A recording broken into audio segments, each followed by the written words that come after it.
दोस्तों नमस्कार, मैं हूं पवन शर्मा और देख रहे हैं हमारे साथ नेशनल आवाज इंडिया।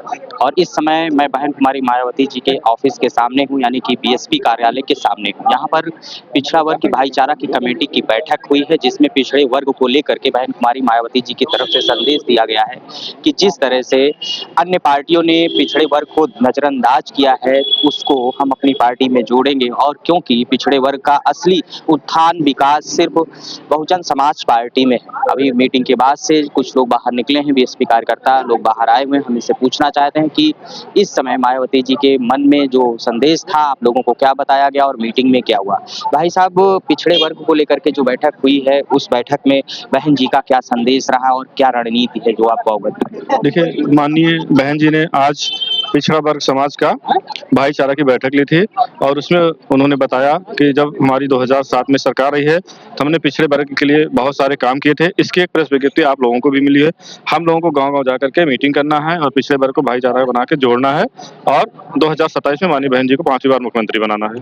भाजपा हमेशा कहती है कि हम इस समय पिछड़े वर्ग के उत्थान के लिए काम कर रहे हैं, मंडल कमीशन हो उसकी सिफारिशों को इस समय हम लागू करने का प्लान बना रहे हैं, तो अन्य पार्टियां केवल धोखा देने की बात करती हैं। इस पर बहन जी का क्या स्टैंड? देखिए, बहन जी ने कहा जो है, जब मंडल कमीशन लागू हुआ तो माननीय बहन जी को ऑफर था गृह मंत्री बनने का, कई मंत्री बनाने का, लेकिन उन्होंने अपने सारे पद को छोड़ करके माननीय बहन जी ने सिर्फ बैकवर्ड समाज के लिए काम किया और मंडल कमीशन माननीय बीपी सिंह साहब के सरकार में उन्होंने जो है लागू करवाया। तो हम अदर पार्टियों से कहना चाहते हैं, पहले तो अभी जो सत्ता में है और जो सत्ता से बाद भी है, उन्होंने पहले बताया कि वो हमारे बैकवर्ड समाज के लिए उन्होंने किया क्या है। अभी सत्ता में रह के जब कुछ नहीं कर पा रहे हैं तो बाद में क्या करेंगे।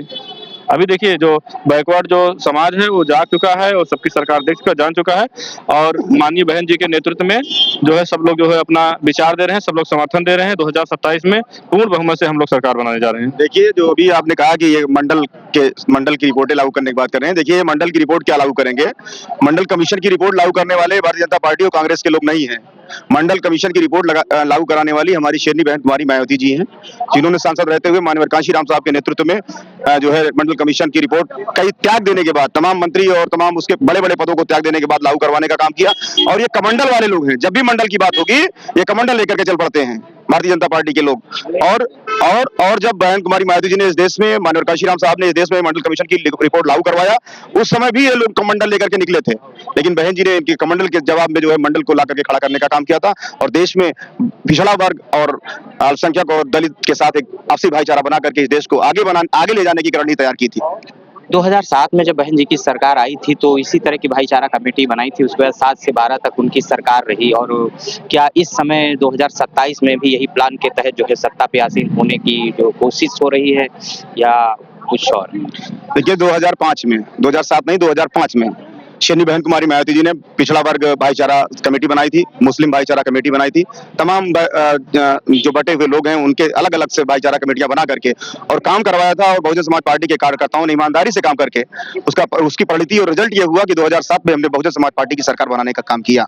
तो उसी तर्ज पर आज बहन जी ने भी प्रेस विज्ञप्ति में भी कहा है कि हम उसी तर्ज पर 2027 में भी जो है भाईचारा और मुस्लिम वर्ग को जोड़ करके दलित साथ भाईचारा बना करके, और जब ये भाईचारा हमारा बन जाएगा तो जो अगले वर्ग के लोग, जो न्याय पसंद लोग हैं, जो गरीब मजदूर हैं अगले समाज में भी, वो भी हमारे साथ आने का काम करेंगे और इस उत्तर प्रदेश में फिर से हम 5वीं बार सरकार बना करके अमन, चैन, न्याय और बुलडोजर नीति को खत्म करने का काम करेंगे। यहाँ पर एक और सवाल आता है कि भाजपा हो चाहे सपा, उनका कहना है कि मैंने पिछड़े वर्ग को काफी सम्मान देने का काम किया, मैंने लीडर पैदा किया है। और अगर हिंदुस्तान में किसी ने लीडर पैदा किया है तो सिर्फ माननीय बहन जी हैं। इनके अलावा कोई नेता नहीं बना पाया। जितने भी नेता आप उठा के देख लिए भाजपा में, सपा में है ना, सब बसपा के ही बनाए हुए नेता हैं।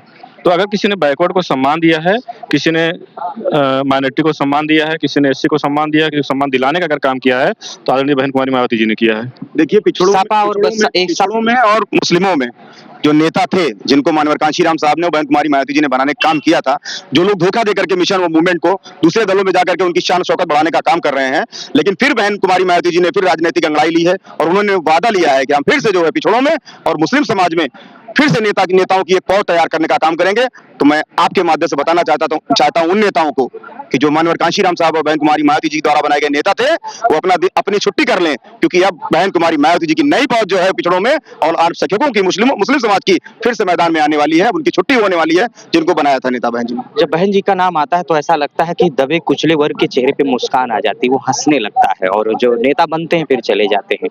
तो क्या अब ऐसी नई भूमिका नए चेहरों को बीएसपी में शामिल करने की कवायद चल रही है, नए जो जमीन से आ रहे हैं लोग उनको जगह मिलने की संभावना है? बहन जी ने अभी पिछली मीटिंग में भी कहा था कि हम नए नेता बनाने जा रहे हैं, नई फौज तैयार करने जा रहे हैं। 100 200 नेता जो है हमारे जो है वो कैडराइज हो रहे हैं, प्रशिक्षण दिए, जिसमें देख लीजिए फैजाबाद मंडल से देख लीजिए उदयराज वर्मा जी हैं, पंकज जी, इनको बहन जी ने जो है चीफ कोऑर्डिनेटर बना करके फैजाबाद में जो है राजनीति करने का मौका दिया, अपने समाज को जोड़ने का मौका दिया है। तो इसी तरीके से लोग नेता बनेंगे। बहन जी जो है संगठन में लगा करके उनको प्रशिक्षित करके जो है अपने समाज के बीच में भेज करके उनको नेता बनाने का काम कर रही हैं। जब सरकार बनेगी, बहन जी ने खुद कह दिया मीटिंग में कि जब सरकार बनेगी तो हम जो है ये तमाम लोगों को जो है सरकार द्वारा जो है फिर से जिस तरीके पिछली सरकारों में जो है भागीदारी देने का काम किया था, वैसे ही पिछड़े समाज को हम भागीदारी देने का काम करेंगे। 27 को लेकर के कितना आश्वस्त है? 27 को लेकर हम लोग पूरा स्वस्थ है, पूरी तैयारी एकदम दिन रात एक करके पूरे इसमें हम लोग बूथ लेवल पे काम कर रहे हैं। हमारी पार्टी के सभी पदाधिकारी बूथ लेवल पे काम कर रहे हैं। 2027 में हम लोग सरकार बनाने जा रहे हैं। क्या नाम है? उदयराज वर्मा, मंडल प्रभारी अयोध्या। बीएसपी कार्यकर्ताओं से बात किया, उदयराज वर्मा है, मंडल प्रभारी है और ढेर सारे सवालों का जवाब दिया है। और ये सवाल जरूर निकल करके आता है, जब उत्तर प्रदेश में मायावती जी अंगड़ाई लेती हैं तो बहुजन समाज तो एकजुट हो ही रहा है, साथ में पिछड़ा वर्ग भी उनके साथ लगा हुआ है। और पिछड़े वर्ग और बहुजन समाज और मुस्लिम को लेकर के इस समय 2027 में बहन कुमारी मायावती जी सरकार बनाएंगी। इसी को लेकर के पिछड़े वर्ग की भाईचारा कमेटी की बैठक लखनऊ में की गई और इस कमेटी में जो निर्णय लिए गए हैं उन्हीं निर्णयों पर मैंने तमाम सवाल किया, उनके उत्तर मिले। अब देखते हैं 2027 में जनता जनार्दन का आदेश बीएसपी के पक्ष में क्या होता है, ये तो चुनाव के बाद ही बताएगा। तब तक के लिए नमस्कार, जय हिंद साथियों, और हमारे साथ देखते रहिए नेशनल आवाज। मैं पवन शर्मा, लखनऊ।